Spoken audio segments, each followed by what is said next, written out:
శివరామకృష్ణ విశాఖలో అనాథ పిల్లలకు కేర్ ఆఫ్ అడ్రస్గా మారారు ఓ వ్యక్తి. తల్లిదండ్రులు లేని పిల్లలందరికీ తానే తల్లి తండ్రి అయ్యి హక్కును చేర్చుకున్నారు. ఏజెన్సీ కొండవాళ్ళు ప్రాంతాల్లో అయితే ఏ తల్లిదండ్రులు లేని పిల్లలు ఎంతోమంది ఉన్నారు. వాళ్ళని హక్కుగా చేర్చుకొని మొత్తం వాళ్ళందరికీ చదువు నేర్పించి ఈ ఈ తన వద్దే ఉంచుకొని అందరినీ ఒక ప్రయోజకులను చేసే ప్రక్రియలో అద్భుత కుమార్ అయితే వాళ్ళందరినీ సాగుతున్నారు.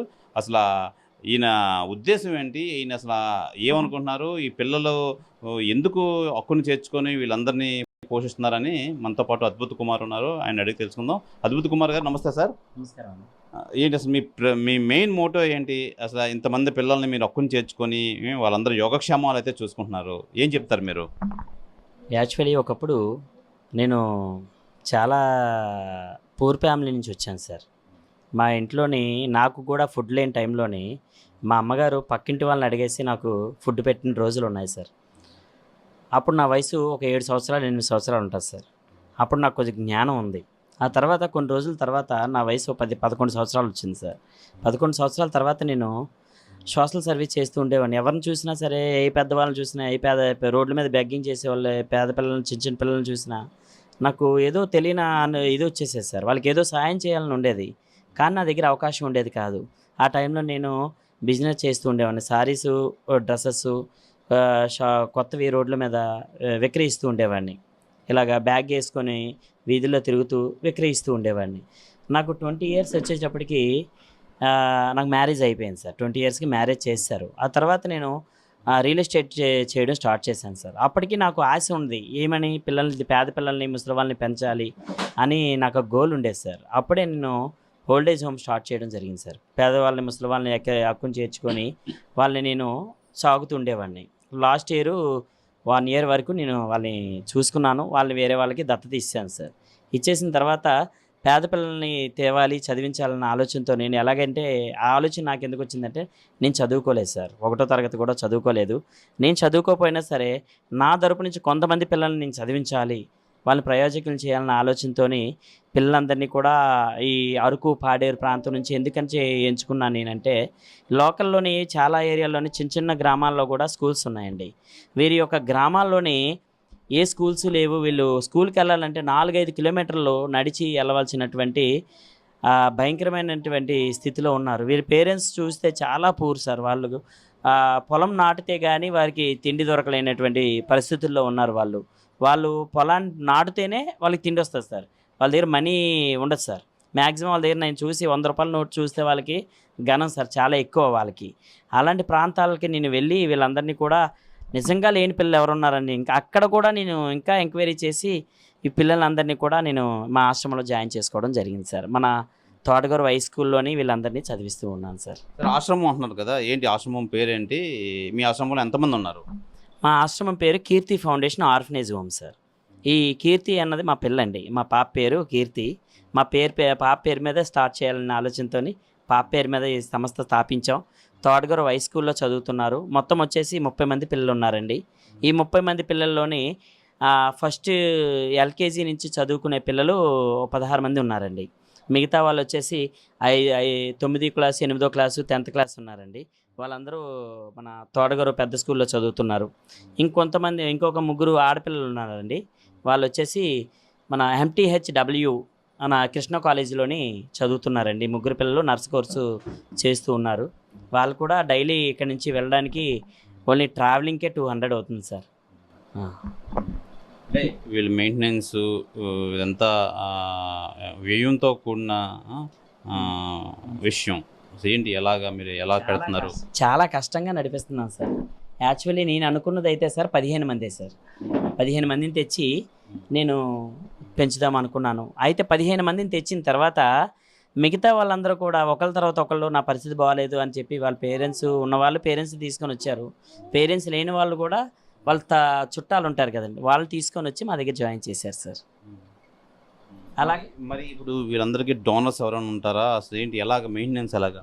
నాకు ఎప్పటి నుంచో ఒక 2017లో ఈ సంస్థ స్టార్ట్ చేసాం కదా సార్. అప్పటి నుంచి నాకు సోషల్ మీడియాలో ఉండడం అలవాటు సార్. ఏ వీడియో అయినా సరే నేను నెట్లో అప్లోడ్ చేస్తూ ఉంటాను. అప్పటి నుంచి చేస్తూ నాకు ఒక 6,000 మంది ఫాలోవర్స్ ఉన్నారు సార్ ఇన్స్టాగ్రామ్లోని. ఫేస్బుక్లో ఒక 5,000 మంది ఫాలోవర్స్ ఉన్నారు సార్. నాకు డోనర్స్ కూడా ఒక 200 మంది నాకు నెంబర్లు ఉన్నాయి సార్. ఎప్పుడైనా హెల్ప్ చేసిన వాళ్ళది నెంబర్ ఫీడ్ చేసుకోవడం, వాళ్ళకి వాట్సాప్లోని వీడియో పంపించడం చేస్తూ ఉంటాను సార్. అదేవిధంగా వీళ్ళందరూ సహకారంతో నేను ఏ యొక్క కార్యక్రమం జరిగినా సరే అందరికీ పంపిస్తుంటాను సార్. వాళ్ళ రిలేటివ్స్ ఏ కార్యక్రమం జరిగినా ఇక్కడికి వచ్చి జరుపుకుంటుంటారండి. మన ఇన్స్టాగ్రామ్లో కూడా జనాలు చూసి మన ఆశ్రమంకి వచ్చి పుట్టినరోజులు, పెళ్లి రోజులు, చనిపోయినటువంటి సంవత్సరికాలు ఈ ఆశ్రమంకి వచ్చి జరిపించుకుంటున్నారు సార్.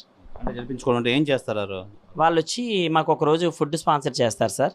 కొంతమంది 2 రోజులకి 3 రోజులకి ఫుడ్ స్పాన్సర్ చేస్తారు. అలాగే ఎలా లేదన్నా మనకి నెలకు వచ్చేసి ఒక 30 రోజులు నెలకే కదా సార్, ఒక 20 రోజులు వస్తుంది సార్ జనాల నుంచి. ఒక 10 రోజుల మటుకు నా చెమట జీతంతో నేను పెంచుతున్నాను సార్. అవును సార్. అసలు ప్రభుత్వం నుంచి ఎలాంటి సాయం కావాలి? మీరు ఎలాంటి సాయం అయితే మీరు అభ్యర్థిస్తారు ఒకవేళ ప్రభుత్వం మీకు ఎదురైతే? నాకైతే ప్రభుత్వం నుంచి అయితే ఒకటే సాయం కావాలి సార్. పిల్లలకి ఇప్పుడు ఇందులో 30 గజాల్లోని 30 మందిని పెంచుతున్నాను సార్ నేను. నాకు లేనటువంటి స్థితిలోని నాకు కలిగింది ఈ ఒక్క స్థలమే సార్. దీంట్లో నేను 30 మందిని పెంచుతున్నాను. ఇబ్బంది పడుతూ మీరే చూశారు ఇప్పుడు ఎంత ఇరుగ్గా ఉందో. పగలైతే వాళ్ళు వేసుకున్నటువంటి బొంతలు మడత వేసేసుకొని పక్కన పెట్టుకోవాల్సినటువంటి పరిస్థితి ఉంది సార్. మళ్ళీ నైట్ అయితే మొత్తం క్లీన్ చేసుకొని మళ్ళీ అదే ప్లేస్లోని వీళ్ళందరూ కూడా ఆ బొంతలు వేసుకొని పడుకోవాల్సినటువంటి పరిస్థితిలో ఉన్నాం సార్. మాకు కావాల్సినటువంటి సహాయం ఒకటే సార్.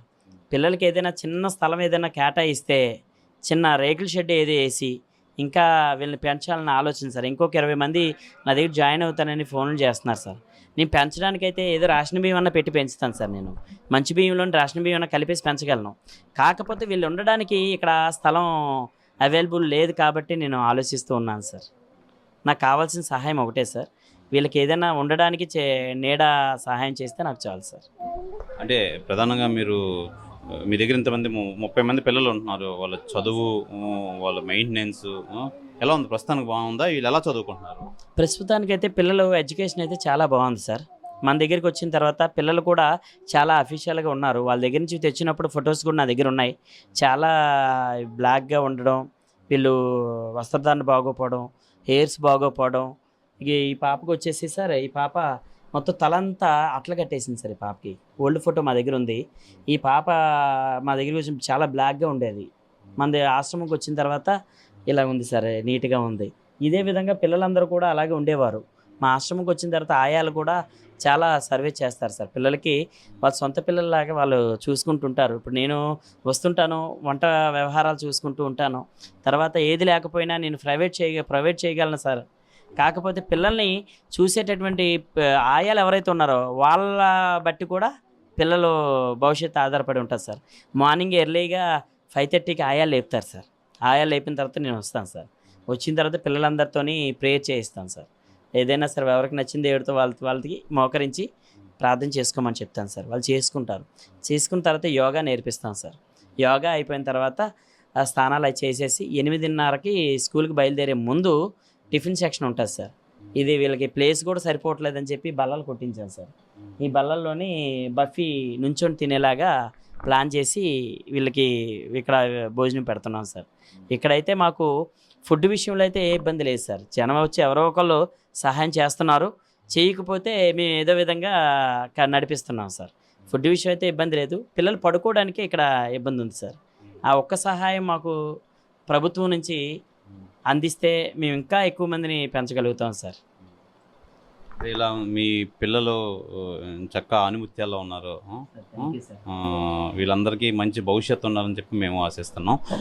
ఇది ప్రధానంగా ఈ తల్లిదండ్రులు లేని అనాథ పిల్లల్ని హక్కుకు చేర్చుకొని వాళ్ళకి ఆలనా పాలనా మొత్తం అంతా చూసుకుంటున్న అద్భుత కుమార్కి ప్రభుత్వం నుంచి తను అడిగిన కొద్దిపాటి ఈ స్థలం అయితే ఇస్తే ఇంకా నేను పిల్లల్ని ఇంకా చాలా బాగా చూసుకుంటానని చెప్పి తను ప్రభుత్వాన్ని అభ్యర్థిస్తున్నారు.